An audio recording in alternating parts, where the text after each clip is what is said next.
Hello friends, welcome to my YouTube channel. आज हम लोग सीटेट पेपर 2 के लिए साइंस के कुछ इम्पोर्टेंट फैक्ट पढ़ेंगे, जिसमें से हम लोग जो 6, 7, 8 की एनसीईआरटी बुक है साइंस की, उसी से जो नोट्स बनाए गए हैं उसी के आधार पर हम लोग पढ़ेंगे। और संपूर्ण साइंस, संपूर्ण सीडीपी, मतलब जितने भी सीटेट में सब्जेक्ट पूछे जाते हैं सब की प्लेलिस्ट आपको हमारे चैनल में मिल जाएगी।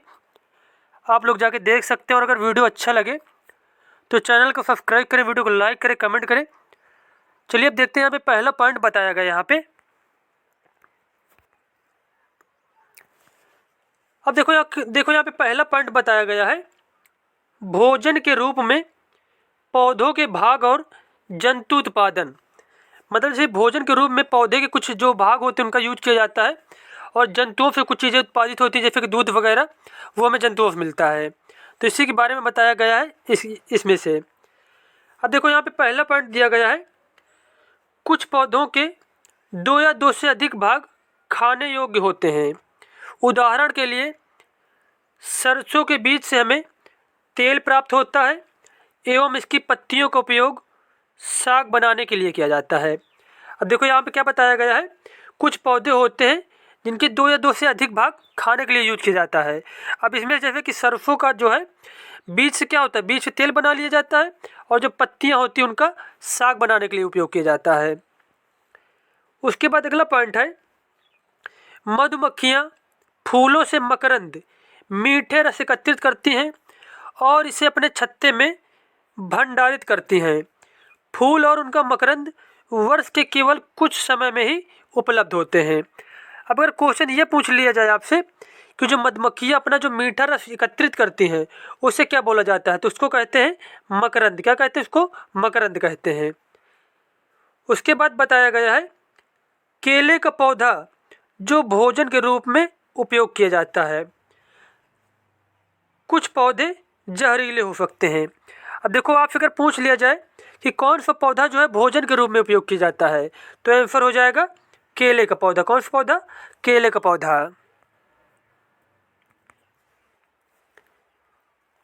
उसके बाद हेडिंग है पशु भोजन के बारे में। किसके बारे में? पशुओं के भोजन के बारे में।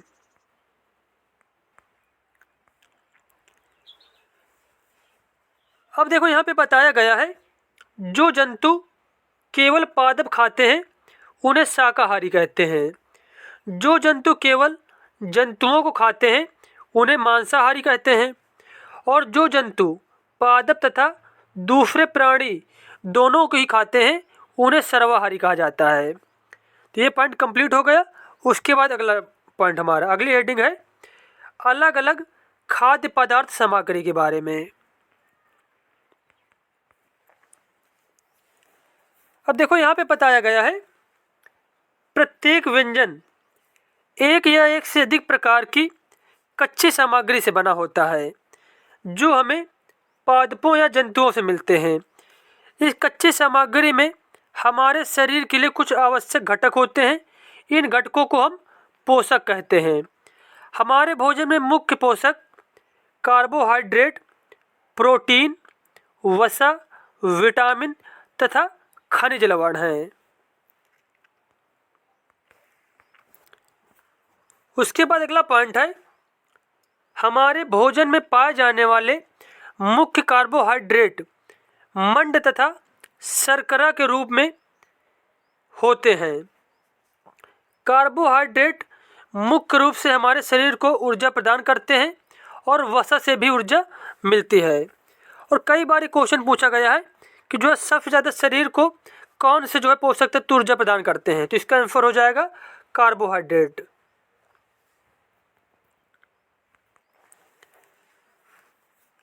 नेक्स्ट पॉइंट बताया गया है, कॉपर सल्फेट विलयन। कॉपर सल्फेट विलयन 100 मिलीलीटर जल में 2 ग्राम कॉपर सल्फेट घोलने से बन जाता है। उसके बाद 100 मिलीलीटर जल में 10 ग्राम कास्टिक सोडा घोलने से हमें अभियुक्त कास्टिक सोडा विलयन मिल जाएगा। अगर हमें अभियुक्त कास्टिक सोडा चाहिए तो क्या करना है, हमें 100 मिलीलीटर जल में 10 ग्राम कास्टिक सोडा घोल देना है।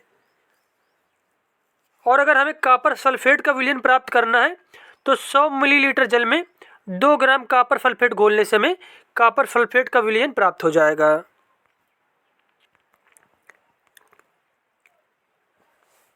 उसके बाद यहाँ पे बताया गया है हमारे शरीर के लिए विभिन्न पोषक तत्व। अब जैसे कि यहाँ पे पहला पॉइंट है, प्रोटीन की आवश्यकता शरीर की वृद्धि तथा स्वस्थ रहने के लिए होती है। प्रोटीन युक्त भोजन को प्रायः शरीर वर्धक भोजन भी कहते हैं।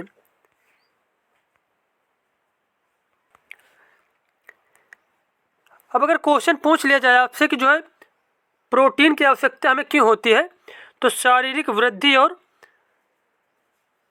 शरीर को स्वस्थ रहने के लिए जो प्रोटीन की आवश्यकता होती है, और प्रोटीन को ही शरीर वर्धक भोजन कहते हैं। अगला पॉइंट है, विटामिन रोगों से हमारे शरीर की रक्षा करते हैं।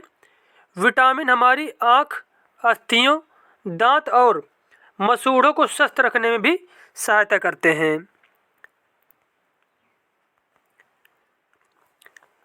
उसके बाद नेक्स्ट पॉइंट बताया गया है, विटामिन कई प्रकार के होते हैं जिन्हें अलग अलग नामों से जाना जाता है। इनमें से कुछ को vitamin A, vitamin B, vitamin C, vitamin D, vitamin E तथा विटामिन के नाम से जाना जाता है। विटामिनों के एक समूह को विटामिन बी कॉम्प्लेक्स कहते हैं, और हमारे शरीर को सभी प्रकार के विटामिनों की अल्प मात्रा में आवश्यकता होती है। मतलब शरीर में हमारे थोड़ी थोड़ी मात्रा सभी विटामिन का होनी चाहिए। अगर किसी भी विटामिन की कमी है तो उससे कोई ना कोई रोग उत्पन्न होने लगता है। और अगर क्वेश्चन ये पूछ लिया जाए कि विटामिन की खोज किसने की थी, तो फंक ने की थी। किसने किया था? फंक ने जो है विटामिन की खोज की थी।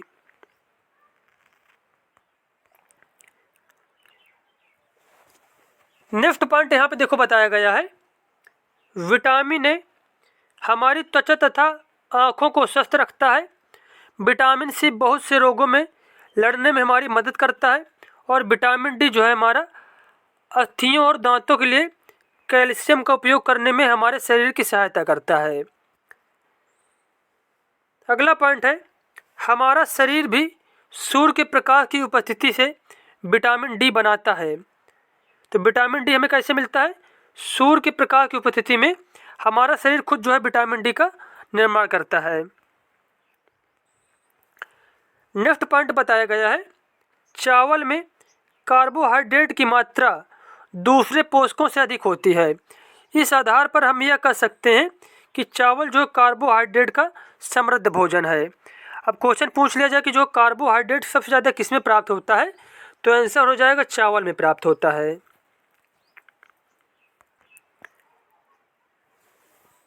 अगला पॉइंट बताया गया है, देखो यहाँ पे, इन पोषकों के अलावा हमारे शरीर को आहारी रेशों तथा जल की भी आवश्यकता होती है। आहारी रेशे, जिनको रुक्षांश के नाम से भी जाना जाता है, हमारे खाने में रुक्षांश की पूर्ति मुख्यतः पादप उत्पादों से होती है। रुक्षांश के जो मुख्य स्रोत हैं वह साबुत खाद्यान्न जैसे कि दाल, आलू, ताजे फल और सब्जियां, इनसे हमें क्या प्राप्त होता है? इनसे हमें रुक्षांश प्राप्त होते हैं। रुक्षांश को अन्य नाम किससे जानते हैं? तो आहारी रेशों को ही जो है रुक्षांश कहा जाता है।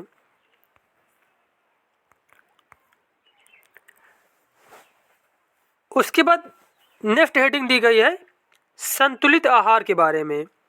अब देखो यहाँ पे बताया गया है, कोई भी पोषक तत्व न आवश्यकता से अधिक और न ही कम, हमारे आहार में पर्याप्त मात्रा में रुक्षांश तथा जल भी होना चाहिए। इस प्रकार के आहार को संतुलित आहार कहते हैं। जब हमारे भोजन में पर्याप्त मात्रा में सारे पोषक तत्व और साथ में रुक्षांश और जल भी मौजूद हो, तो इस प्रकार के भोजन को क्या कहेंगे हम लोग? संतुलित आहार कहते हैं। छिलका उतारकर यदि सब्जियों और फलों को धोया जाता है तो यह संभव है कि उनमें कुछ विटामिन नष्ट हो जाते हैं।